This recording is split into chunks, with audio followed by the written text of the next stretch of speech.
On July 19th, 2022, my wife and I embarked on a journey to discover the natural beauty of Argentina.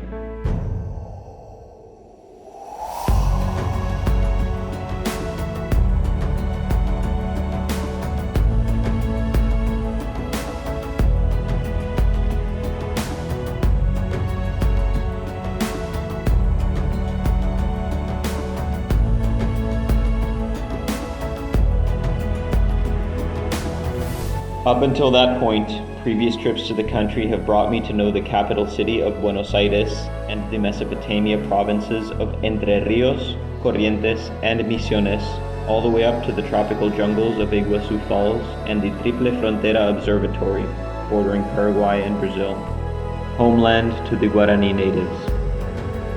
Our journey began in northeastern Entre Ríos, in my wife's hometown of Chajarí, and our final destination would be Bariloche, by way of the famously picturesque Ruta 40, with a deliberate stopover in the Traslasierra Valley of Cordoba, stopping there as well on our return after crossing the entirety of La Pampa. It just so happens that the trip coincided with my birthday on July 20th, and although we had alternative reasons to do some exploring, which will surely come to light in the near future, we decided to make a road trip out of it.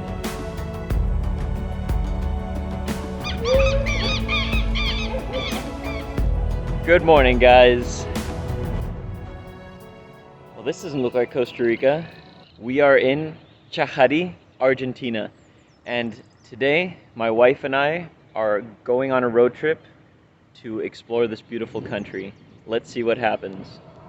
As we parted Chajarí, we decided to take the road past Los Conquistadores that would lead us straight through the province's capital city of Paraná at the banks of the mighty Paraná River, to avoid what would seem as a detour through Rosario.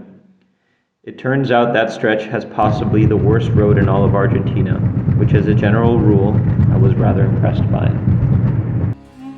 Alas, we made it to the twin cities of Parana and Santa Fe, large sweltering metropolises in the otherwise sparsely populated swamplands of the Argentine Mesopotamia. The subfluvial tunnel separating the two cities is a true megastructure and spans the entire width of the Paraná River and beyond. As we drove through Santa Fe, we were struck by its size, yet college town-like feel. It had a pleasant layout and maintained its trees and local flora despite its population of over 3 million souls. We continued through the vast plains of Santa Fe province, taking occasional stops to stretch our legs. We were awestruck by its vast expanses for as far as the eye can see. Okay, so we are somewhere in Santa Fe province and we stopped at this gas station. Little trick to save money on the road. Pretty much every place is gonna sell you a thermos. Well, you have to bring your own thermos, but they're gonna sell you the warm water, the hot water.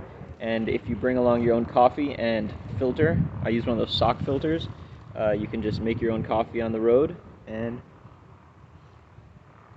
be good to go. Finally, after a long day on the road and 680 kilometers later, we made it to the capital city of Cordoba. We had dinner and went to bed.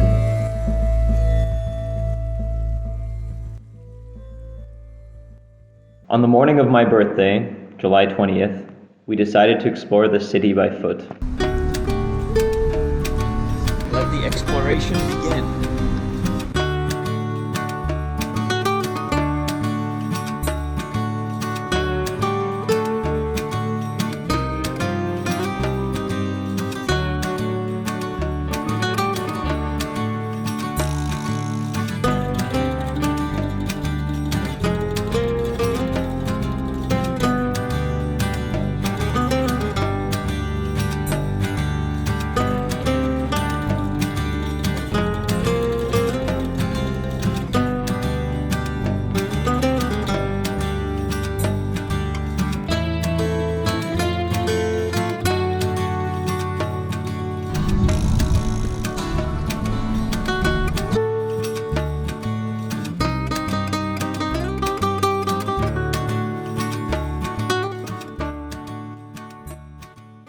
After our short excursion around the city by foot, we decided to waste no time and make our way to the Beverly Hills of Argentina, Carlos Paz, summer retreat for the country's rich and famous.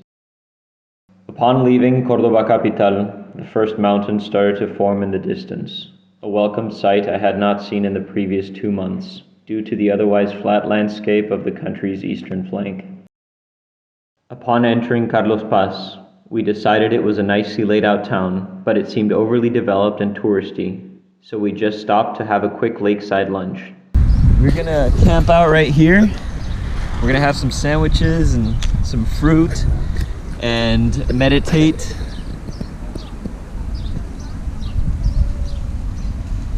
Here by the water and figure out what we're gonna do next. Escaping the tourist trap, we continued on the Camino de las Altas Cumbres, which leads to the Traslasierra Valley on the western side of the Sierras Grandes. The landscape became ever more Martian in appearance as we gained altitude and entered in the lands of the Come Chingones natives. The Police's Walking on the Moon was playing on the radio, and the soundtrack seemed fitting while crossing the highest point of the Camino de las Altas Cumbres at 2,320 meters above sea level. Yo guys, this is the most surreal place I've been. One of the most surreal places I've been. I've been some pretty surreal places in my life, but wow. Check it out. Okay, so I'm guessing that the route that we took was way down there. There's all those little white houses up through there, and then I remember seeing that bridge, and then we must have come up all this way.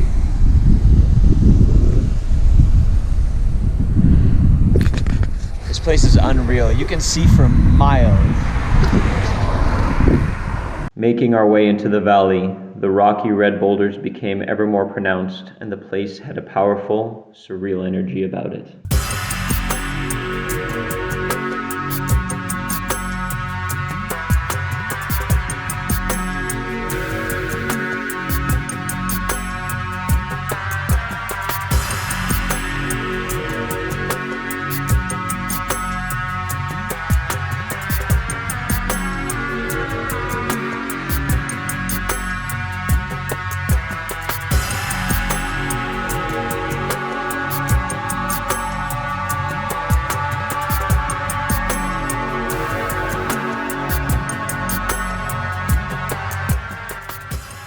The lookouts were breathtaking, and the wide camera lens on my old beaten-up GoPro does it no justice.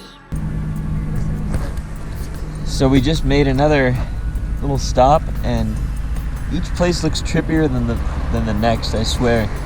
There's definitely a energy about this place. And when I mentioned it to Adriana, she's like, yeah, everyone says that. It's like a known fact. I was like, I didn't read up on that. Wide angle lens is not going to do this any justice at all, but the expanses are so vast, you know, the camera doesn't do it justice, but you're on top of the world.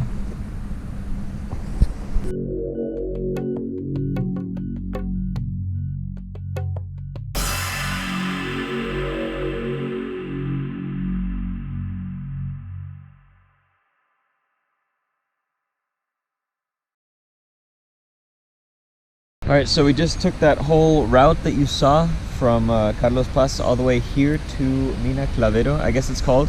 And we decided to take a break, regroup, think what we're going to do for the night, and then hit the road tomorrow morning again. We ended up, just parking here at this really nice place. You can, bathe down in this little creek. And it's extremely pleasant. So small town, nice little plazas. And yeah, so we'll see what happens.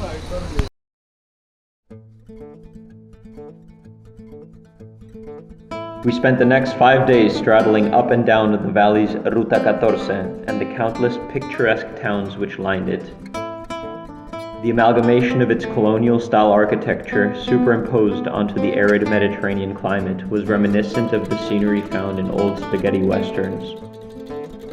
San Javier and Yacanto are arguably the nicest towns along the Ruta 14 that fit this description, although La Poblacion and La Paz further south are enchanting as well, to be seen when we continue our excursion southward.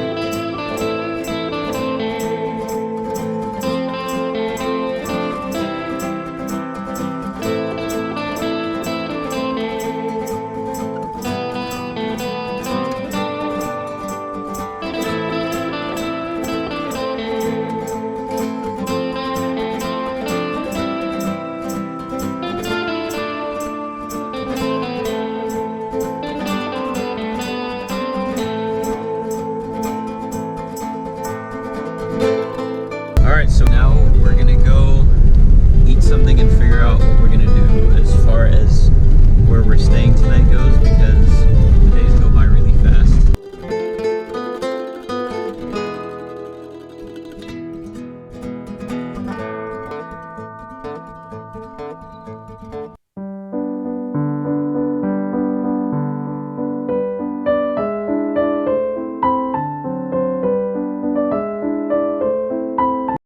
Even though it seemed that we were in the Wild West for the most part, what struck me is there were little enclaves of other cultures tucked away in small corners, a fitting metaphor reflecting Argentina's vast cultural influences.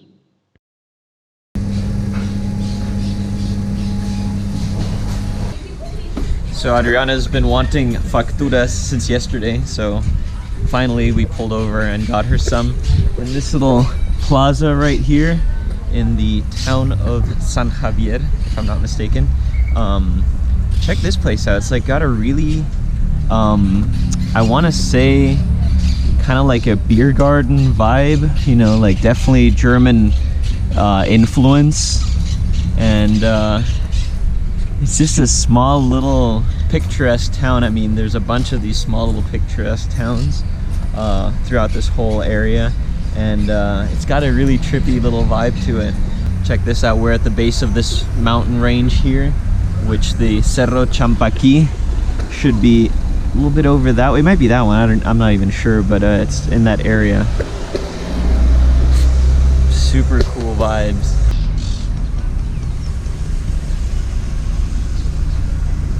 Here you go, baby. Okay. Are you happy? Very happy. Okay, so we just ended up eating the pizza that was left over from last night, and now we're gonna go, because everything's full here, we're going to another town called Los Hornillos, right? Yeah. And spend the night there. So let's see what happens. As we grew tired and needed to find a place to stay, we decided to head back up north a few towns to Los Hornillos for accommodation.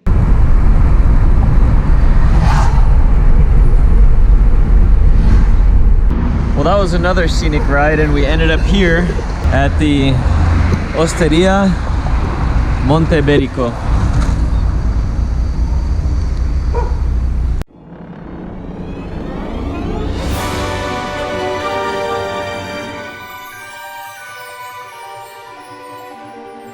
We ended up at Monte Berico Hostel, which was decently priced and seemed like an old haunted house.